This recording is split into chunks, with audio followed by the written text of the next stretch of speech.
From Skyland, Thailand, welcome to the GCN Show. Welcome to the GCN Show. Coming up this week, 6 reasons why short rides are better. Will you agree? Well, you'll find out very soon, won't you?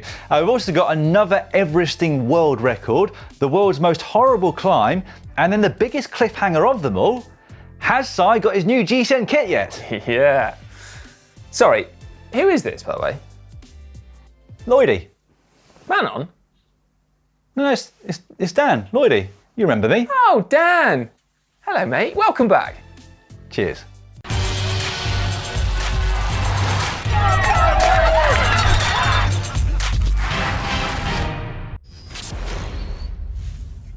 This week in the world of cycling, we learnt that whilst Egan Bernal was putting in a 35-hour training week at home in Colombia, his teammate Chris Froome... And rival, Dan. Good point. Teammate and rival Chris Froome was saying, right back at you, slightly niche joke there, and beating a Spice Girl amongst other celebrities in an event called The Chase, which was a charity fundraising event on Zwift. Yeah, it was Sporty Spice, to give Chris Froome his dues, that he beat. That is true, the sportiest of all the spices. I have a feeling though, that Egan Bernal is probably going to start calling Chris Old Spice. Another niche joke for you there. Welcome back, Dan. Now, we also learned this week that world champion Annemiek van Vleuten has also been packing in some big rides, including one 400-kilometre long epic that took over 11 hours, although, miraculously, it only featured 900 metres of climbing, which is seriously flat. Blimey. Well, if you're going to do a 400-kilometre ride, that sounds like the one to do to me. Now, we've been talking a lot about epic rides, haven't we? Everesting world records, etc. And not to take anything away from Bernal's 35-hour week or Van Vleuten's 400-kilometre ride, but they all make you feel a bit kind of inadequate, really, don't they? Yeah. So, to make us all feel a bit better about our slightly less impressive rides, we've come up with 6 reasons why short rides are better. Number 1, with shorter rides, you can actually do something else with your day. Yeah, very true. You see, the thing with those aforementioned riders, they're so talented, with the possible exception of Sporty Spice, of course, they can do epic rides and then probably still do a post-dinner core workout as well. Whereas for the rest of us, our epic ride is it for the day. There is nothing else. In fact, there's probably nothing else for the entire week. No, exactly. And we don't just mean cycling, we mean anything except for lying down and sleeping. Precisely. Although, Dan, there is actually another way of looking at this as well. What's that? Well, if you bizarrely have other things in your life that might have to take priority over your cycling, then doing short rides means that you can still get out on your bike and do the other stuff as well. We touched on it a couple of weeks ago. Short rides mean you can squeeze them in before work or after work, whereas you would probably struggle to do an Everesting on your commute home. Well, that is true. Right then, number 2, on shorter rides, you can go harder. Yeah, this is brilliant, isn't it? None of that going really, really slowly to pace yourself over 10 hours malarkey. With short rides, you can go as hard as you want and go home as well. It's like having your cake and eating it. Go hard and go home. I like that one. I think that could be my new mantra. Yeah, this is genuinely a really big one for me, you know. Like, I do like riding my bike fast. My problem is that I can't ride it as fast for as long as I used to. So now I just go fast for not very long. Brilliant. Number 3, you can still get fitter even on short rides. No doubt. Just because you aren't doing back-to-back 20-hour plus training weeks does not mean that you cannot get fitter. In fact, I remember a couple of cyclists who were better at racing when they were fitting their training around a full-time job than when they'd been full-time cyclists, so it definitely can be done. Absolutely, yeah, some good anecdotal evidence there, Dan, but also plenty of hard science to back it up. High-intensity interval training is really, really effective, and there is disproportionately less training effect the longer you ride. Well, there you go. So get all of the work you need to do in an hour or 2 and save just cruising around waiting to do your next interval. Number 4, you aren't going to be far from home when either the weather turns foul or just is foul.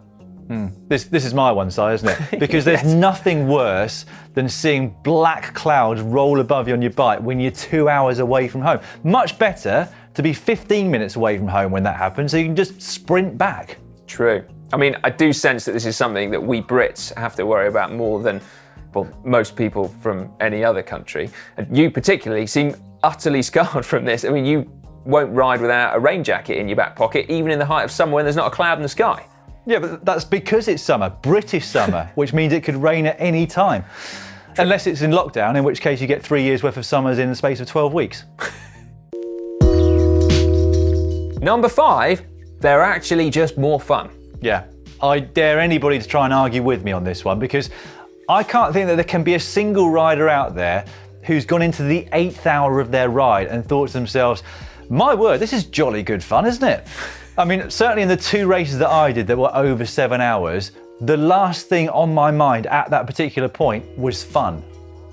Yeah, no, I'd agree with you there. I was in exactly the same boat on that 10,000 calorie challenge video. The only thing you can say though for long rides is that they also live for a long time in your memory. In many different ways, I actually have several reoccurring nightmares, and more than a couple of them involve Mark Beaumont. Well, there's a very good reason I'd refuse to ever ride my bike with Mark Beaumont, Si. Right then, finally, and possibly most significantly, number 6, your undercarriage will thank you for it. Indeed, despite our recent scientific research that showed that there was no link between erectile dysfunction and cycling, what it didn't mean was that sitting for hours on end in the saddle is comfortable. I mean, check out Geraint Thomas, who did those 3 back-to-back 12-hour rides for charity. He couldn't sit down for weeks. Yeah, exactly. And whilst we haven't inquired directly with Egan or Annemiek after their incredible efforts on the bikes last week, you've got to imagine that they're at least a little bit sore. Yeah, so there we go, point proved. Short rides are better for you. With the possible exception, actually, of penny farthing rides. Hank only sat on one for an hour, and that did seem to be a little bit painful. That clip just never gets old, Si, does it? It doesn't. Anyway, maybe people out there don't think that we have proven our point, Si. We should probably throw it out to the audience. Well, indeed. I'm not entirely sure I've convinced myself, Dan. But still, as you say, get involved in the comment section down below. Do you like to crunch the big miles, or would you rather have a short, fast spin, perhaps before work or after work? Or indeed, is variety the spice of life? Like Old Spice or Sporty Spice? Genuinely interested to find out what people do find fun about cycling. Yeah. I think there generally are people that love to ride their bikes for hours on end. Anyway, the question that you really want the answer to I love the fact that you're so disbelieving of that, Dan. I mean, there might genuinely be people that find this stuff fun. At least 1 or 2 people out there in the world somewhere. Anyway, as mentioned, the question that you probably want to know the answer to is the current situation regarding Si's new GCN Castelli kit. Those of you on social media may have noticed that Connor received his last week, complete with Irish champion stripes on the arms. Manon got a delivery of hers, and I got an extra batch too. And wait for it. Well done.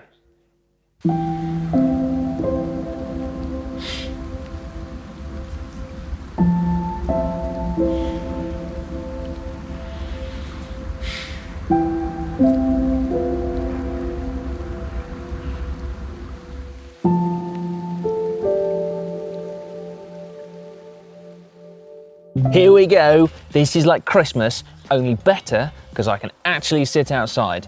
It's not raining and it's not all that freezing cold. Oh my word! Perfetto vest. Nice. A gabber. Ha! Some gloves. Head thingy, literally, that's what it's called. Woo! Oh! Check it out. That is very, very cool. Well, I mean, I had wondered where those had gone, but that's weird. Shorts, free race aero bib, socks. Yeah, that's long enough. Awesome. Arm warmers, leg warmers, base layer. Unbelievable scenes. I know, mate, I know. How cool, how cool. I can't believe I've actually got it. Do you know what? It's getting to the point where it had been so long that I genuinely thought that the public might think we were making this up. But we got that batch sent out all at the same time, and you genuinely did get it later than every other presenter, didn't you? I did indeed, yep. How's it look anyway? Well, I thought you might ask that actually. I have just quickly gone and tried some on and taken a few photos. What do you think? Wow. Yeah. Yeah, I mean, maybe there was a reason why you got yours last. Who knows? Well, I mean, you know, like that's obviously just in the garden, taking selfies. I think on a bike, I think it'll, I'll probably be able to carry it off a bit better. I think with a professional photographer and a lot of Photoshop afterwards, you'll look fine, mate. Well, yeah. Also, with that last photo, I just wanted to show that the fabric actually does cling to my biceps, which has never happened before. Literally, your upper arms, should I say? Also, it's been nice seeing that some of the general public that put their pre-order in have already got theirs as well. So, in some cases, before you got yours. I know. I mean, I must say, I was enjoying the pictures of people slightly through gritted teeth as they had it and I didn't, but still, it's cool stuff, isn't it? It looks great. So I'm glad other people have got them too. And of course, there is like plenty of stock now, isn't there? So if you do place an order, you are more likely to get it, just after me, basically. It is now time for your weekly GCN inspiration. Now, before we get on to the 3 prize winners for today, the eagle-eyed amongst you might notice that there is a slight continuity issue with this part of the programme, because firstly, hopefully, I'm now in focus. All of yesterday I was out of focus, so apologies for that. Secondly, I made a bit more effort with my hair today. Now, the reason that there's this lack of continuity is because, well, I think there was a major technical glitch yesterday, but some are saying that I didn't press record for GCN Inspiration. I'll leave it up to you to decide. Some of us do wonder whether that was the case, but anyway. At least we've got it now. Right, usual format. We've picked our 3 favourite photos from the GCN app over the last week. Each of those will win a prize. So in third place, Si? Well, in third place, we've got Nick K. And, 2 reasons. Firstly, I love the photo, but also I thought it was cool. I think this is the first GCN Inspiration photo that I've seen from Lebanon. So how cool is that? But look at that. I mean, it's a while since we had those completely beautiful, pristine, empty streets due to lockdown. But that, I mean, it's just quite a powerful image, isn't it? When there's a road there that clearly is supposed to be full of cars and it's completely empty. Amazing. Yeah. That was a great part of lockdown, wasn't it, when the roads were completely empty? Yeah. Second prize this week is a GCN Stripes t-shirt in green and orange and a contrast edition t-shirt in white. And those prizes go to RCO004. Haven't commuted to Cleveland since the 10th of March. Lucky to be safe and working from home, but missing the commute. So this is an archive photo. Looks like either a very early morning commute or a late evening one. But my word, that bike is locked and loaded, isn't it? Yeah, you have a job where you clearly need a lot of stuff for it. But that is a very cool looking commuter bike, isn't it? I like it. And actually, you know what? Like, I wouldn't say that I would miss my commute, but actually I do really enjoy my commute by bike, and that photo kind of makes me wistful for it. So that's quite a powerful image, I think.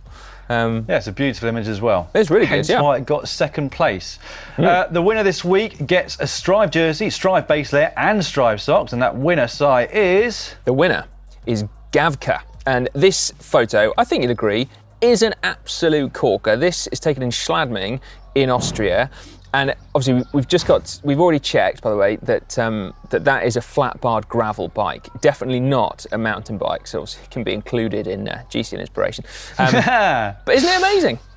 Well, we did and ah about whether to include a mountain bike, particularly in first place on GCN Inspiration. But in the end, we decided that photo was so incredible, almost unbelievable, in fact, that it had to go in at first place. It took us at least 2 seconds to reach that decision, doesn't it? Although, Dan, you just saying it looks almost unbelievable.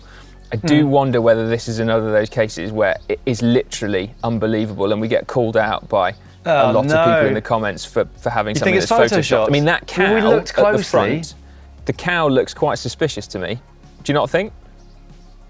I think it's real. I'm sure there'll be a flood of comments again saying that we've been fooled yet again on GCN Inspiration, but I want to believe it's real. But there'll be a lot of cynics out there, I'm sure. Let us know what you think. Is it real or not? I personally think it is. And if it is, it's a very well-deserved winner. Well, most deserved in a long time, I think. I think so. Yeah, I think I went to Schladming once, Dan. Did you? I think so, yeah. Nice. I don't think I found that place, but I'd like to go back. It feels like a long way away. Austria at the moment, but hopefully we'll be back there soon. Yeah, well, we'll get Bernie to go and take a photo for you. Yeah, that's a good point, actually. See if we can get Bernie to recreate that. See if we can see whether that cow's real. It's now time for cycling shorts. Cycling shorts now, and we're going to start with the news that the Everesting world record has gone again. The women's world record this time, and it's been broken right here in the UK. It has, and I think I'm safe in saying that Lauren de Crescenzo's time was annihilated by Hannah Rhodes. She took a whopping 49 minutes off it to complete her Everesting in a time of 9 hours, 8 minutes and 31 seconds. Yeah, that is some benchmark now, isn't it? She chose Kirkstone Pass, which is in the Lake District in the north of England. It took her 169 kilometres to get the necessary ascent, and that involved 27 and a half times up it, which, whichever way you hear it, it sounds mental, doesn't it? Right now, speaking of Everesting, Dan, you know the world's hardest climb, right? Do I know the world's hardest climb? Of course I do. Monte Zoncolan. Horrible. No, actually, no, sorry, not that one. Another world's hardest climb, Draycott. Where? Draycott. It's close to GCN HQ. It's a mile long, which admittedly doesn't sound like that much in this sort of global context. But anyway, rest assured, it is one of the most horrible climbs I've ever ridden up. And anyway, it turns out that a chap at the weekend called Alan Colville decided to ride up it 86 times to do a double Everesting. Did he? And why did he do that? I don't know, mate. I've got no idea. None at all. Still, remarkable achievement. Sticking with climbing exploits, I've been binge watching The Last Dance on Netflix, the new documentary series. Have you seen that? I've seen the first few episodes, but I can't think of anything cycling related at the moment. Okay, so I wasn't massively into basketball, but I feel like I am now. Anyway, I started doing a little bit of snooping around on some of the main protagonists, and it turns out that Reggie Miller of the Indiana Pacers is a mad keen cyclist. How cool is that? Actually, I did know that. And in fact, his latest post over on Instagram showed him doing a 112-mile ride, which incorporated 12,000 feet of elevation gain. And actually, do you know who he did it with? Yes, a former soccer pro by the name of Isabel King. And she then went on to go and do that same ride with the same elevation gain for the next 2 days consecutively. A little bit like Geraint Thomas over here in the UK, she was looking to emulate the really long shifts that healthcare workers are doing currently, and in doing so, raise a heap of money for them as well. Incredible set of rides that she did do, and if you would like to donate to that very worthy cause, we will put a link in the description below. There's been a whole load of really worthwhile fundraising going on at the moment, of course, most recently involving race. And we wanted to give a big shout out to Justin Williams and his Legion of LA team, who are currently fundraising to basically try and take that team to the next level, both in terms of competition, but also the amazing grassroots and sort of foundation work that they've been doing. A lot of you actually will remember that Jeremy, when he was in LA, should I say, went to visit and ride with Justin Williams to find out all about him, all about his team, and indeed what it stands for. And as I just mentioned, he's looking to take that team to the next level, and to do so, they need a bit of money. Now, they've got a GoFundMe page. The target was $50,000. They've already gone past that, but still worthwhile donating, I would say. And we've also got a link to that GoFundMe page in the description below. Yeah, I would totally agree, Dan. Very worthwhile. I can't wait to see where Justin and the team get to. Going places, I think, is the phrase that springs to mind. Yeah, that is definitely the right phrase. Anyway, also I saw that Matthew Questia from Toronto, at the moment, he is running or riding on 46 consecutive days. So if he's riding, he's doing 46 kilometres every morning at 5 a.m. But if it's raining, he's running 4.6 kilometres. And this is all to honour the life of George Floyd. Questa wants to raise awareness and also open up the dialogue around the issues surrounding Floyd's death and anti-black racism. He said he's got a number of people all over the world that are currently joining him on his morning exploits, which is absolutely brilliant. People from the US, from Canada, from Africa. And he said anyone else wants to join, just get in touch. Facebook, Instagram is his preferred method. Yeah, you're more than welcome to get stuck in. Very cool stuff indeed. Right, we're going to have a little bit of pro racing news now. And first up, as mentioned at the top of the show, current Tour de France champion Egan Bernal is training rather hard at the moment over in his home country of Colombia. Last week, for example, he put up 2 rides of 240 kilometres. Yeah, and a little bit of snooping shows that he totaled over 34 hours of riding, racked up 1,161 kilometers, and did 8,000 meters of vertical ascent. Wow. Trains hard, that young lad, doesn't he? He does, doesn't he? Yeah, we should maybe tell him to back it off a notch. Might be overtraining. Well, it doesn't sound like he needs to, because it sounds increasingly likely that the Pro Cycling revised calendar could well go ahead, at least most of the races on it, which would be absolutely fantastic news for the fans of the sport.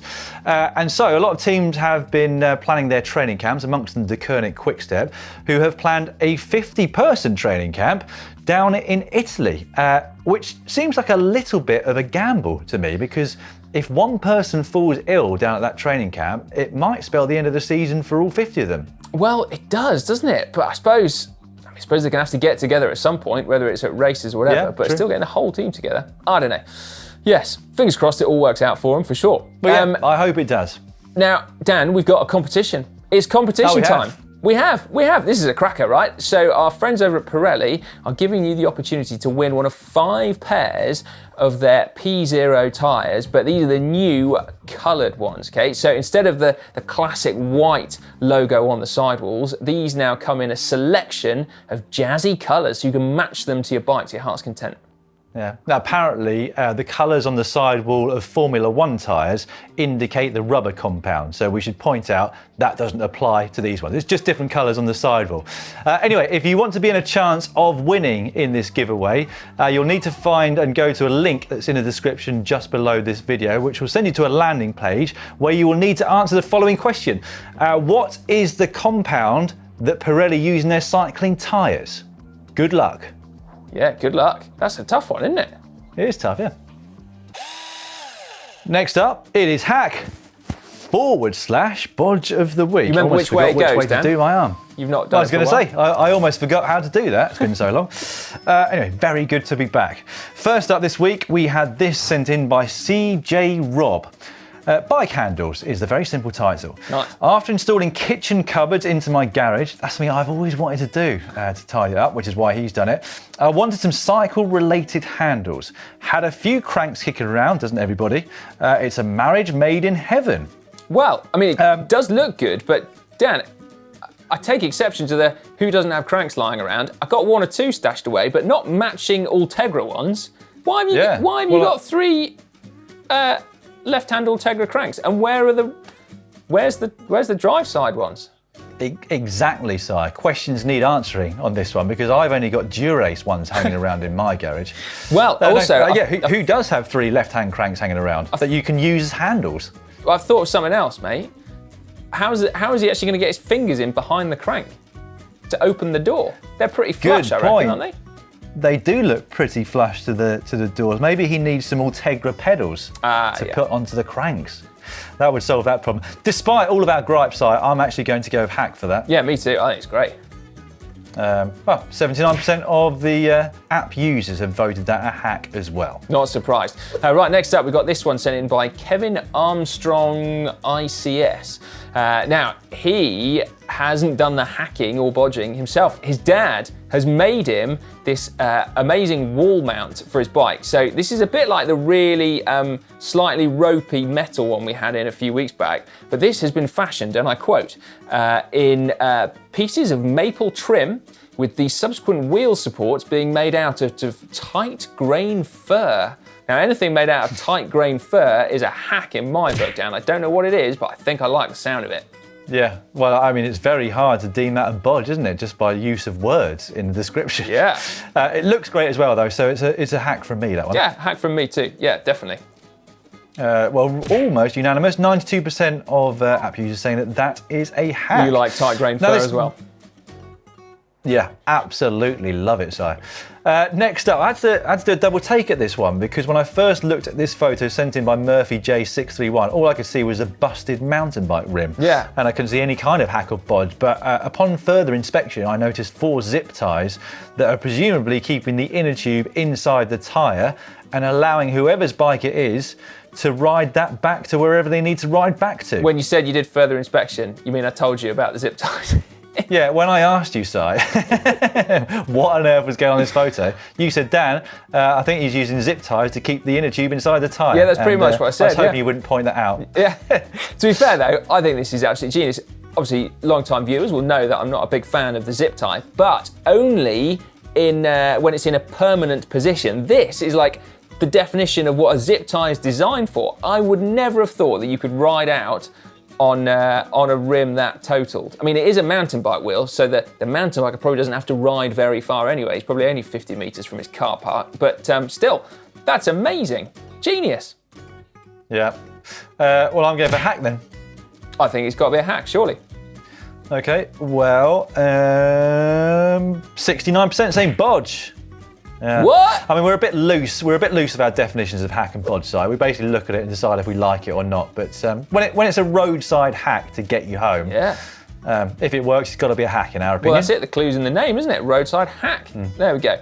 Right then, next up, we've got this one from Dave Redford. Heavy duty winter lights. And boy, oh boy, do they look heavy duty, don't they? I think I'm tempted to give it a bodge already.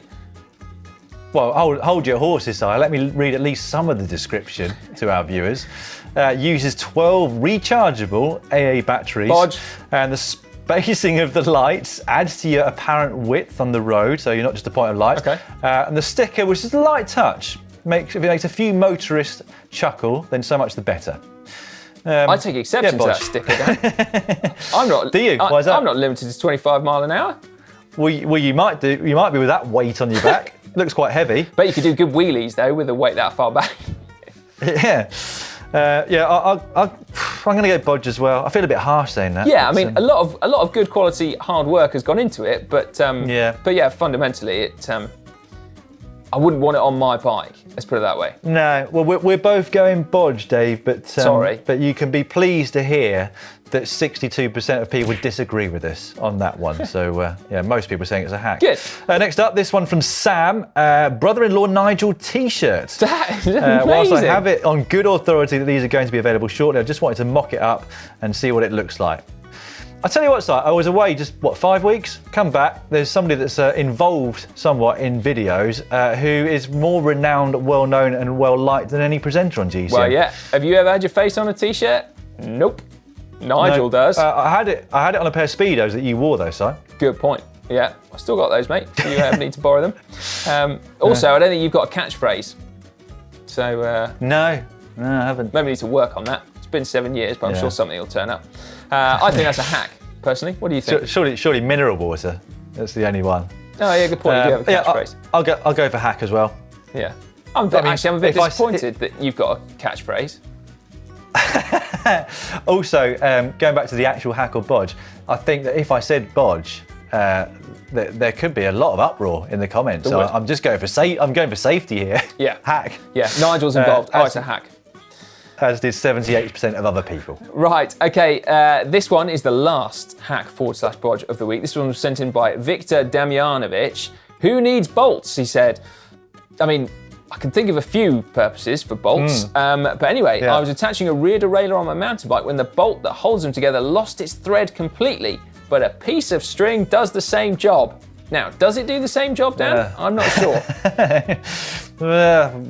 Maybe if he's a whiz with knots.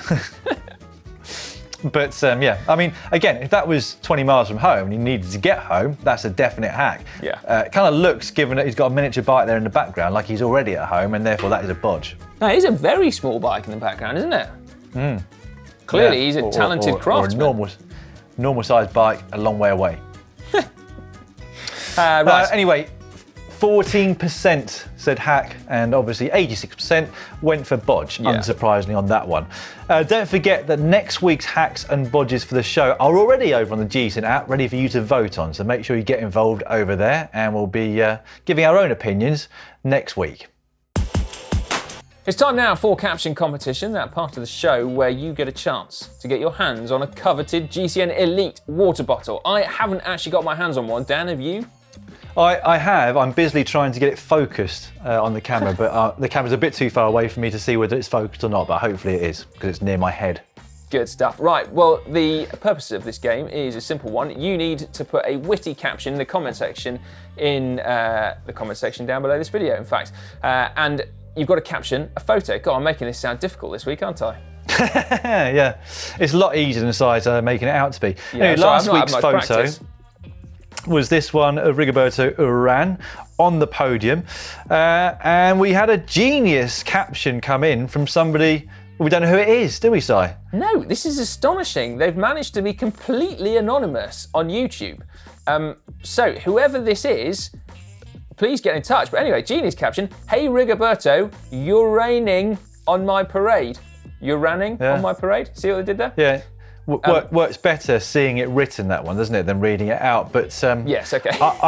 Unfortunately, I feel like we're going to have a flurry of people writing in on Facebook saying, that was me. Okay, well, all right then. How about we give it to this one, Emma Rose. This is probably a caption more for Hank than anyone else. But I thought this was cracking. I thought we were supposed to get Bolly, not a brolly. Yeah, I'm just about posh enough to get that. Right, yeah, Emma, write to us on Facebook with your address. We'll get that bottle out to you. And if Anonymous is able to somehow prove that was their caption, we'll be very generous this week and send out a second Elite water bottle to you. This week's photo is once again obviously from the archives because there's no racing going on at the moment. Wow, that is an archive. When was that? It is. It was the 2001 Tour de France, and this is Jan Ullrich climbing back onto the road. I will get you started. Go on then, mate. This will definitely win the GCN Inspiration top prize this week. Because he's taken his bike up to a beauty spot where he's going to take an incredible photo using his Nokia 3310. Yeah. Well, no, I mean that's good. Now you've explained it, Dan. That's I like that. Maybe you need a bit of practice again, mate. Yeah, not my best work. A bit rusty after 5 weeks. Okay. All right. Sorry, but leave your captions in the comment section down below. We'll pick a winner next week. We have plucked out 3 of our favourite comments from the past 7 days of GCN videos, and we will shortly be telling you what's coming up over the next 7 days. But first up, the first comment comes in from Steve Lanazzo underneath 5 tips to help cyclists prevent sore or numb hands.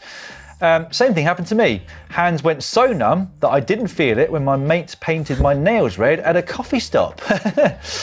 Wow. Did you not see it? No, yeah. I mean, that was pretty tough on poor old Hank, wasn't it?